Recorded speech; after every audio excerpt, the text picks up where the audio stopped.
kasi nabalitaan namin sir, marami palang mga medical waste na nakuha diyan sa Basud. Kumusta ito sir? And kailan po at saan yung eksaktong nakuha yung mga medical waste tulad nga po nitong mga gamit sa ospital, siguro may bote pa ng gamot diyan. Sino sir yung nakadiscover nito? Nakita noong PETSA 13 ngayong buwan habang nagja-jogging yung isang anak ng isa kong kagawad ay nakita kasi yung lugar kong yun at tinapunan ay bagong linis po yan ng mga duli-tupad. Ako'y nagpapasalamat nga po sa aking peso manager sapagkat binigyan po ako ng slot doon sa duli-tupad kasi yung lugar kong yun ay palaging tinatapunan ng mga basura. Medyo madilim po kasi yun, lugar na yun. Doon sa may Purok 7, katapat ng kay Ilabil na farm ng mga manok. Opo. Opo.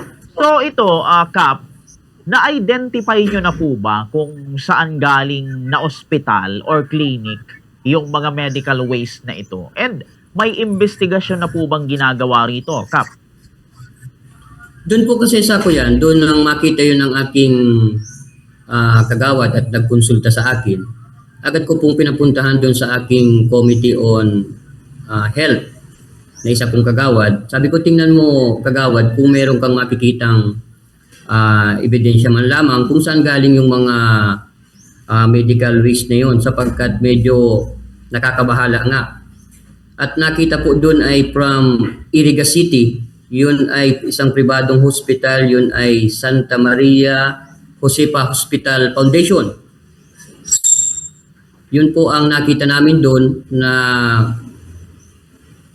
mga nakalagay doon sa mga kasama ng mga expire na gamot at yung mga ibang mga nasa buting mga antibiotic po. Yun po ang nakita namin doon.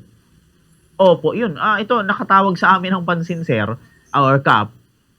From Iriga City, tapos dito sa Basod nakarating. Anong sabi ng investigasyon dito, Kap? Paano daw nangyari ito? Ayun. Oo nga po, kaya nga po nakipag-coordinate at meron naman akong pinsan na si Konsehal, pinsan ko po yun, si Konsehal Parika, nanalo po yun sa bayan ng Basod. At siya po yung tumawag kay doktor ng aming MHO at kay sa Minro para tingnan. Ngayon, sa ngayon, bilang mga barangay official naman dito, hindi naman po kami magiging one-sided lamang kasi gusto rin po namin malaman kung bakit nakarating doon kasi malayo po baga ang Iriga sa amin. Kasi magiging unfair naman po doon sa ospital kung gano'n na lamang. Kaya ho, magpapasalamat nga po kami dito sa Bombo Radio upang mahingan po din po namin ng side po opinion naman yung ospital na nandyan. Kasi linggo po ngayon, baka po Lunes ay makipag-ugnayan rin ako sa MHO para kasi pinaalis na po yun, kinuha na ng Menro yung mga kasi yung mga gamot na mga nasa maliliit na bote, pumuputok pag medyo malakas yung init, ay masangsang daw po ang amoy kaya kinuha po ng Menro. Opo. So, ito, nang makita ito, sir, ng mga constituents mo, mga residente dyan sa Laniton, sa barangay nyo po, ano yung naging reaksyon nila, Kap? Yun nga po, ay nabahala sila kasi medyo masama daw ngayong amoy. Lalo na yung kagawad ko sa committee, lalaki naman yung Committee on Health, ay di kinaya. Pero nakakuha naman siya ng mga, yun nga po yung pangalan ng hospital na mga nandun sa kuyan. Kasi umalis na din daw siya at hindi daw niya kaya. Tanghali na kasi pinapunta ko doon. May pumutok daw kasi medyo maliit na 2 bote. Masama daw pong amoy. Kaya umalis din po. Sabi sa akin, ay kumuha na daw nga ako. Sabi ko, sige kukuha tayo ng medyo yung may mga karanasan dyan sa pagkolekta niyan para hindi naman pumutok yung mga, marami kasi po yung mga maliliit na bote, yung mga maliliit na boteng mga expire na gamot, yung mga parang mga antibiotic po yata yung mga maliliit na nasa bote. Okay po. So, dahil dito, Kap, ano yung ginawa nating paunang aksyon regarding dito, Kap? Ang una po ay nakipag-coordinate po nga kami sa MHO, saka sa Menro para kumbaga may anong tawag dito, yung maalis muna. Kasi sabi nila, medyo pag pinatagal pa daw yun ay baka pumutok lahat yung mga nasa maliliit na bote. Di sabi ko, di kunin muna natin, saka na lang natin padalhan o kaya padalhan po natin ng notice yung ospital kung ano man po yung masasabi. Bukas nga ho, kung sarsakali, makikipag-ugnayan ako kay Doc De Los Santos sa aming doktor dito sa Basud para kahit po pagkapapano ay malaman din po namin. Pero siguro ho, sa inyong opisina, sa inyong radyo ay baka ho matulungan po namin kayo namin para malaman din po namin ng ospital yan. Kasi umalis po kasi ako, nag-seminar po kasi ako sa Laguna, sa Palga, ay karating ko lang po. Baka ho sa Lunes, pagkatapos po namin ng sesyon ay pumunta ko ng MHO para po sa mga... Pero pinakuha ko na po para ho, kumbaga ay hindi na pumutok yung iba. Opo, iyon. Kap, malaman ko lang dahil nga sa pangyayaring ito, kumusta naman, Kap, yung mga residente natin? Wala naman bang nangyaring masama sa kanila? Lalo na yung mga bata, Kap. Kumusta yung mga residente natin? Yung lugar naman po ay medyo malayo-layo naman dun sa mga kabahayan, pero marami dun dumadaan. Marami dun mga nagja-jogging kasing mga bata kasi medyo magandang lugar yun, yung bagang sa daanan. Oo. Pero okay naman po, naalis naman natin para kumbaga ay yung kagawad lang ang medyo kumbaga nakalanghap ng medyo masamang amoy dun sa mga gamot pong yun. Opo. Anong nangyari sa kanya, Kap? Kumusta? Okay naman, kaya lang ho ay umalis. Hindi daw niya kaya. Oo. Hindi daw niya po kaya. Okay po, yun. So, dito, Kap, ano yung protocol ng barangay dyan po sa Laniton kapag ka may nakikitang hazardous or medical waste na itinapon sa maling lugar, Kap Ariel? Dito, meron naman ho kaming yung mga nilalagay namin na yun ng mga bawal tumapon ng basura, may mga kautang kaparusahan o multa. Kaya lang huli yung lugar na yun nga talagang namumroblema ko. Kaya ngayong taon ho ay may budget ako ng CCTV. Palalagyan ko po yun kasi talagang medyo madilim yung lugar, saka medyo kakaunti yung tao dun sa lugar na yun. Sa kami naman dito sa barangay ay agad-agad po namin pinapalinis yung mga lugar na yan kaya hinahanapan ko ng mga ebidensya kung ano yung mga basura. Lalong-lalo na ngayon doon sa bayan ng Basud, sa bayan ng Dait, medyo nagkaroon ng problema sa basura dahil ipinasara yung kanilang dump site. Di kanya-kanya silang tapon. Yung mga nagtitinda dito, na mga galing dito sa amin, minsan dinadala nila, itinatapon doon sa akin. Kaya medyo nababahala din kami doon. Kaya sabi ko ngayon, gawa natin ang paraan na malagyan po natin ng CCTV yon. Kahit medyo malaki-laking po yan. Kakalain nga na pera din po. Opo, yun. Ito, Kap, mga huling katanungan ko na lang bago ko ipasa kay Bombo Kim ang opportunity na makapagtanong sa inyo. Dito, Kap, sa yun nga, mga nahukay, bukod dun sa sa mga expired na gamot, ano pa, Kap, yung ibang mga mga medical waste na natagpuan rin natin dito? And sa tansya nyo, Kap, gaano ba ito karami, Kap Ariel? Yung mga nandun po na nakita ko din kasi hindi ako masyadong lumapit kasi dun sa mga menro. Pero lumapit ako medyo kaunti lang kasi wala akong mask nun ay. Mga nandun yung mga parang yung mga yung amoxicillab na mga anong tawag dito, yung mga nasa plastic na tapos yung maraming gamot po yun doon na nakita ko doon, kaya lang talagang yung iba, yung mga antibiotic na mga nasa maliliit na bote, yung mga amoxicillab na mga gamot po. Saka medyo merong mga yung mga panturok. Sabi ko baka kung saan yun itinurok. Saka bawal po kasi talaga yung ganun ay kasi dito sa center ko, nagpalagay pa ako ng butas para maipasok yung mga ganun kasi mahirap na po bagay yun. Opo, yun. Ito, Kap, bago ipapasa ko naman ang opportunity na makapagtanong sa inyo, dito naman sa aking partner kay Bombo Kim, para makapagtanong din po siya sa inyo. So yan, Bombo Kim? So yun po, magandang umaga po ulit Kap. And ito po si Bombo Kim Ramos, welcome dito sa ating programa. So tanungin ko lang po, no, hindi po ba isinugod sa ospital itong si Kagawad and yung mga ilang residente na nakakita?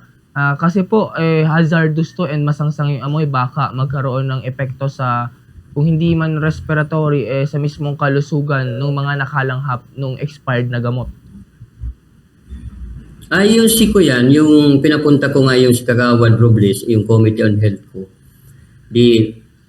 Nag-inspection ako dun sa Dole. Pagbalik ko, sabi ko, ano pare yung nangyari? Sabi ko, hindi pare, hindi niya kaya yung amoy. Sabi ko, baka kung anong mangyari sa iyo, uminom nagiinom kasi. Sabi ko, pero hanggang po sa ngayon wala naman. Pero yung mga constituent ko naman, pinaiwas ko na po dun sa lugar na yon. Kasi talagang para kahit po baga paano, ay maiwasan kung ano man ang mangyari kasi pananagutan na namin yun doon sa barangay namin.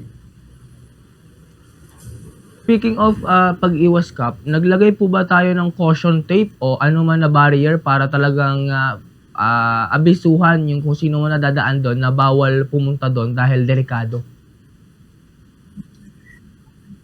Hindi na ho, kasi yung panahon na yon ay ang ginawa ho namin, pinabantayan ko na lang doon sa Kagawad ko, then yung menro naman, pinilit ko na kunin na. Sabi nila nila, kukuha lang yung bagang kulay itim kung balang plastic bag ng center.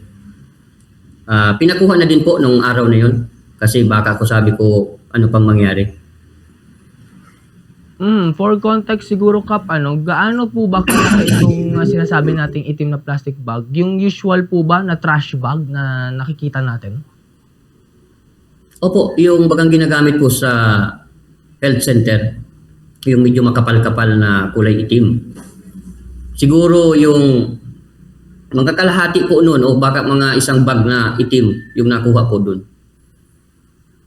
Ayun, Kap, siguro since magpapatuloy pa rin po yung siguro investigation o fact-finding natin kung paano nangyari ito. Pero siguro hinala natin, Kap, ano po yung sa tingin natin na yung way, paano po nakarating yung ganitong uri ng medical waste na mula pa po mismo sa Iriga City, ang layo po ng Basud.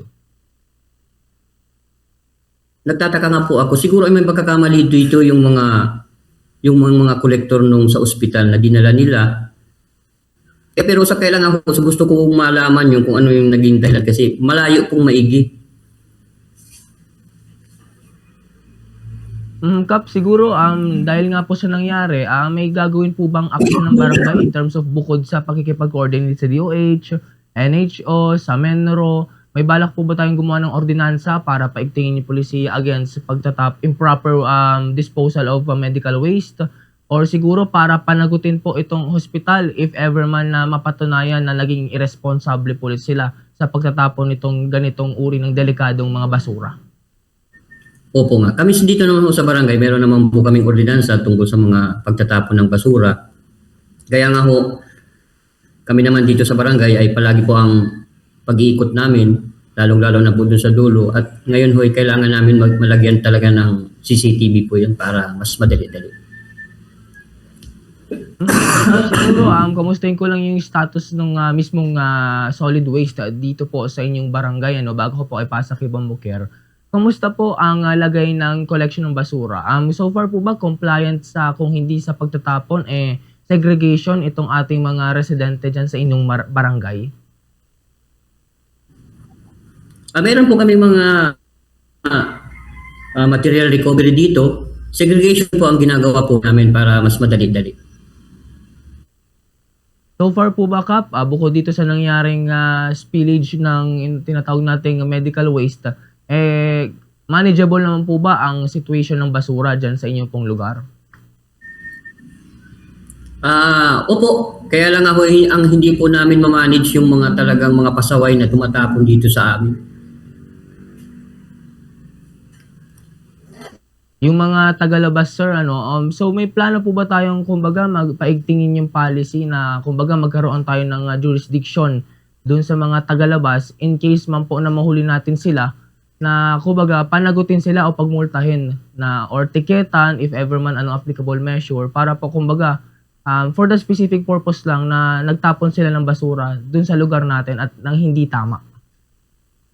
Opo, amin dito po talagang kailangan nilang sumunod sa ordinansa namin. Pag nahuli talaga po sila sa amin, pag nahugutin po namin sila, ay talaga po magbabayad sila at may karapatan po silang mabibigyan po namin sila ng notice at talagang may mabibigyan po sila ng kaparusahan dun sa mga, kasi unang-una po, kapag nandiyan may basura sa akin, nagkakaroon po ako ng memo, lalong-lalo na sa Menro at pinapareport ako dyan sa regional office.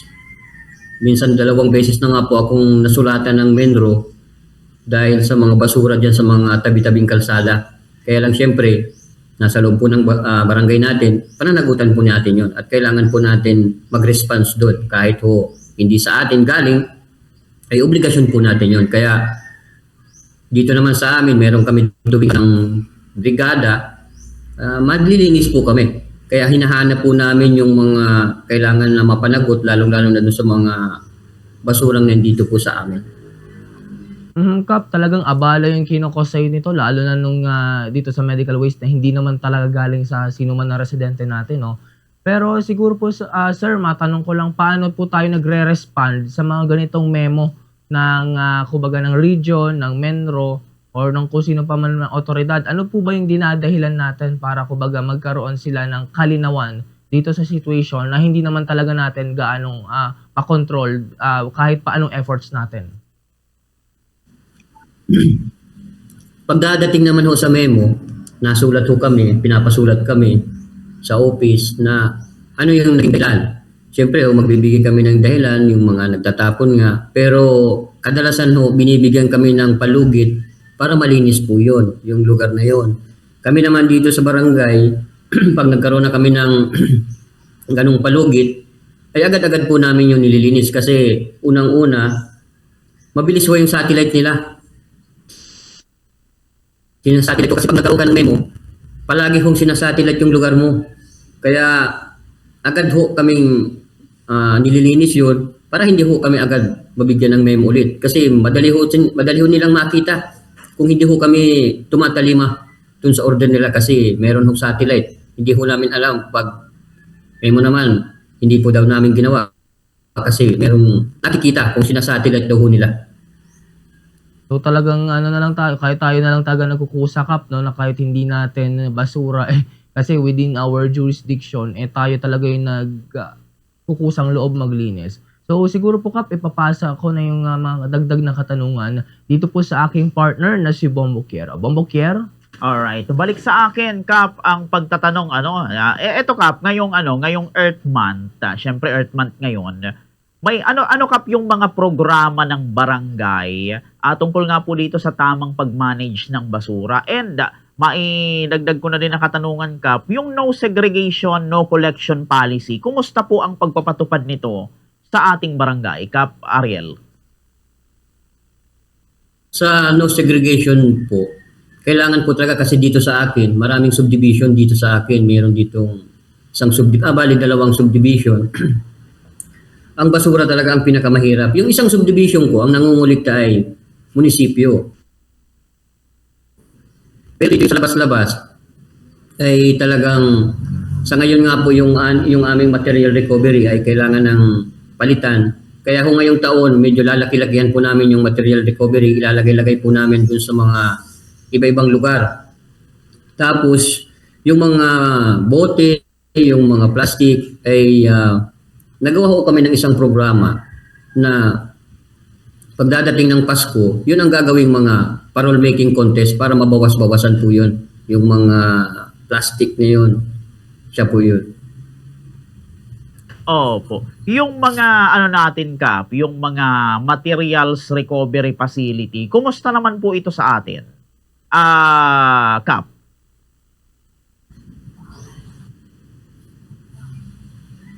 Yung mga material recovery po namin sa ngayon, yung unang mga nagawa kasi ang pagkakaalam ko noon kasi medyo maliit daw kasi talagang ini-inventory sa amin yung medyo material recovery.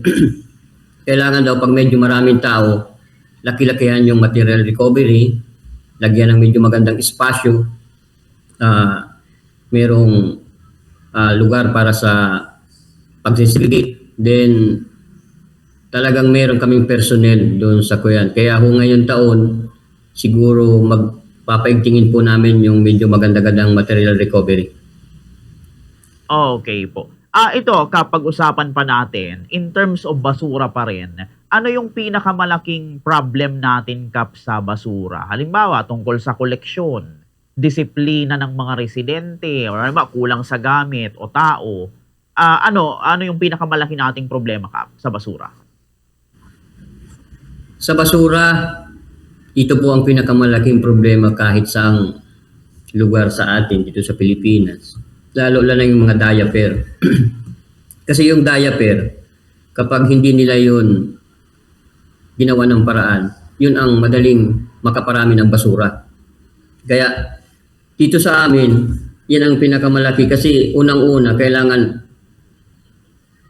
ma-inform mo yung may mga bata na kung paano ang pag-segregate ng mga diaper na yun. Kasi unang-una talaga yun ang nagiging problema, lalo na pag ang barangay may maraming aso.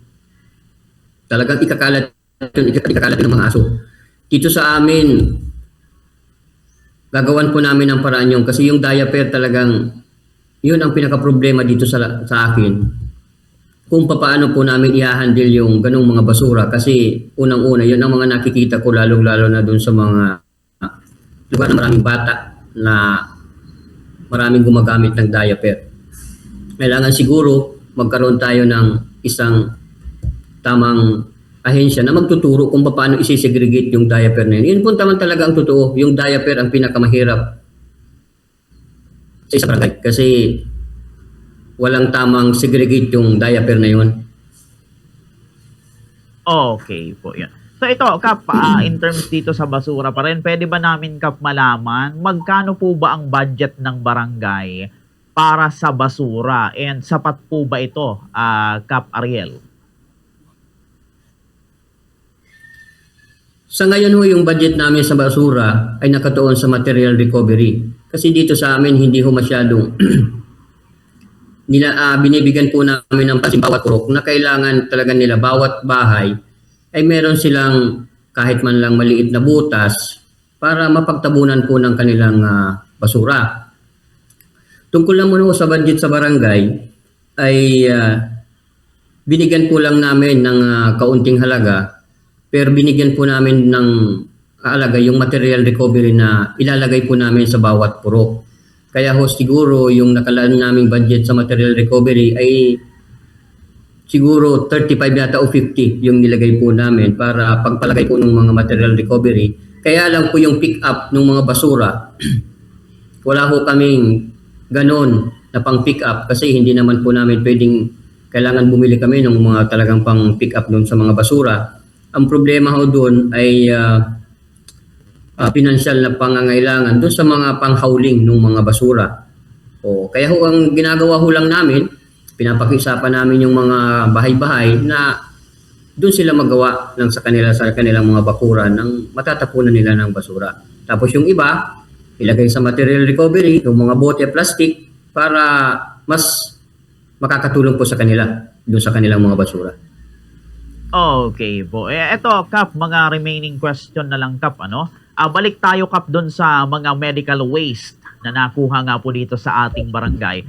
Ano, Kap, yung long-term plan ng barangay para hindi na maulit yung pagtatapon ng medical waste dito po sa barangay natin o dito po sa Basud, Kap Ariel?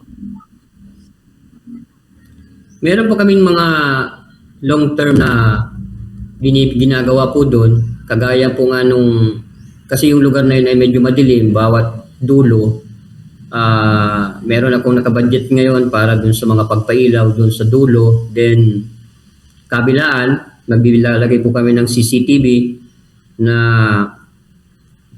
para ho agad naming makita kung sino yung mga tumatapon dito sa amin. Then, yun, papailawan po namin na medyo magaganda para kumbaga saka yung mga personnel po namin, lalo-lalo na yung mga nasa health, ay mas paiigtingin po natin yung pagkakampanya lalo-lalo na po sa basura. Saka kailangan talaga medyo... Ito, Kap Ariel, mga ano na lang ito, mga bago tayo magtapos.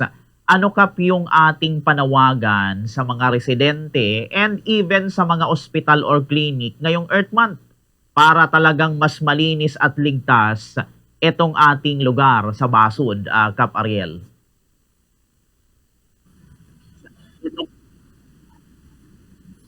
Ang sa akin man po, ditong panawagan namin, lalo-lalo na po ngayon at Earth Month po ngayon, lalong-lalo na po dun sa mga hospital, sana po siguro hindi naman natin mabantayan lahat ng ating mga personnel, pero kailangan din siguro po na yung ganitong mga medical waste ay talagang mailagay po natin sa tama. Kasi unang-una, makakabahala po ito sa ating mga constituente at higit sa lahat talagang ito talagang kailangan may proper disposal para ho naman sa kalinisan ng ating barangay. Yun lang po siguro.